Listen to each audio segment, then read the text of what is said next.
ஒரு அருமையாக டேஸ்டியான கடம்பா தொக்கு எப்படி செய்கிறேன்னு சொல்லித்தரேன் வாங்க.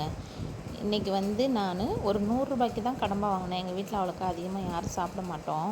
எங்கள் பசங்க 2 பேர் மட்டும்தான் சாப்பிடுவாங்க. அதுங்க கேட்டுச்சுங்களேன்னு வாங்கிட்டு வந்து தலையெல்லாம் போட்டுட்டேன்.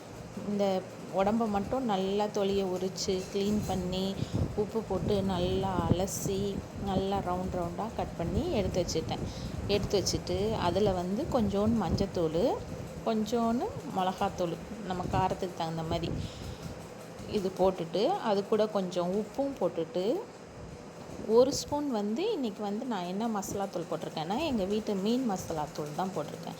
1 ஸ்பூன் இது எல்லாத்தையும் போட்டு நல்லா பெரட்டி விட்டுருக்கணும். கையிலேயே நல்லா பெரட்டி விட்டோன்னா மசாலா எல்லாமே நல்லா மிக்சிங் ஆயிரும். பாருங்கள், இந்த மீன் தூளில் நான் எல்லாமே போட்டு தான் அரைச்சி வச்சுருக்கேன். மிளகு, ஜீரகம், மல்லி எல்லாமே வறுத்து பொடி பண்ணி வச்சுருக்கேன். எங்கள் வீட்டு மீன் தூள் அதுதான் போடுவோம். சிலர் கறித்தூள் யூஸ் பண்ணுவாங்க. ஆனால் நாங்கள் கறித்தூள் யூஸ் பண்ண மாட்டோம். இதுக்கு என் பொண்ணு தான் செஞ்சா இது. அது அவளுக்கு அந்த மீன் மசாலா போட்டு செய்கிறது தான் ரொம்ப பிடிக்கும். ஆமாம், இது எல்லாத்தையும் நல்லா உப்பு போட்டு பெரட்டியாச்சு. பெரட்டினதுக்கப்புறம் ஒரு கடாய் வச்சு கொஞ்சோண்டு எண்ணெய் ஊற்றி 2 கடுகு வெடிக்க விட்டு நல்லா ஒரு 10-15 பூண்டு பல் தட்டி வச்சுருக்கு. அந்த பூண்டு பல்லும் இந்த எண்ணெயிலே சேர்த்து நல்லா கொஞ்சம் பூண்டு நல்லா எண்ணெயிலே வேக விட்டோன்னா நல்லா பச்சை வாசம்லாம் போனதுக்கப்புறம் நம்ம பெரட்டி வச்சுருக்க இந்த மசாலாவோடு சேர்ந்த கடம்பாவையும் போட்டு நல்லா ஒரு 5 நிமிஷம் எண்ணெயிலேயும் பெரட்டி விட்டோன்னா பச்சை மசாலா வாசம்லாம் போனதுக்கப்புறம் நம்ம தேவைக்கேற்ற மாதிரி கொஞ்சோண்டு தண்ணி ஊற்றி மூடி போட்டு நல்லா வேக வச்சுருவோம். ஒரு 5 மினிட்ஸ் தாங்க வெந்துச்சு. ஆமாங்க, 5 மினிட்ஸில் அப்படியே சாஃப்டாக நல்லா பூ மாதிரி ஆயிடுச்சுங்க. இது எண்ணெய் வச்சு கடுகு பூண்டு போடுறதெல்லாம் அந்த இதை மிஸ் பண்ணிட்டேன் இதில் சேர்க்குறதுக்கு. இப்போ பாருங்கள், நம்ம பெரட்டி வச்சுருக்க மசாலா கடம்பாவை இதில் போட்டு நல்லா பெரட்டி விட்ருவோம். ஒரு 5 நிமிஷத்துலேயே வெந்துருச்சு நல்லா சாஃப்டாக. இஞ்சி பூண்டெல்லாம் எதுவும் போட மாட்டோம் நாங்கள்.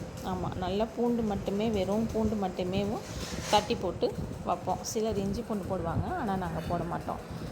ஒரு 5 நிமிஷத்தில் ரெடி ஆயிடுச்சு சூப்பரான கடம்பா தொக்கு. அடுப்பு ஆஃப் பண்ணிவிட்டு நல்லா சுட சுட சோறில் போட்டு பெரட்டி சாப்பிட்டோன்னா செம்ம டேஸ்டியாக இருக்கும். ட்ரை பண்ணி பாருங்கள். இதே மாதிரி செஞ்சு பாருங்கள்.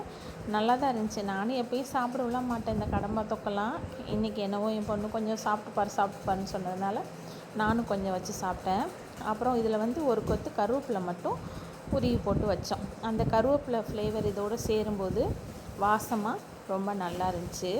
ட்ரை பண்ணி பாருங்கள். இதே மாதிரி கடம்பா தொக்கு ரொம்ப சிம்பிளாக ஈஸியாக எளிமையான முறையில் ஒரு கடம்பா தொக்கு. வீடியோ பிடிச்சிருந்தால் லைக் பண்ணுங்கள், கமெண்ட் பண்ணுங்கள், சேனலை சப்ஸ்கிரைப் பண்ணுங்கள், ஷேர் பண்ணுங்கள். இந்த வீடியோ பார்த்தவங்களுக்கு தேங்க்யூ.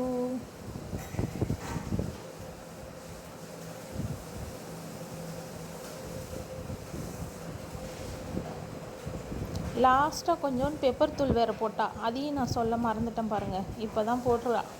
லாஸ்ட்டாக கொஞ்சம் பெப்பர் தூளையும் போட்டு ஆஃப் பண்ணிட்டேன்.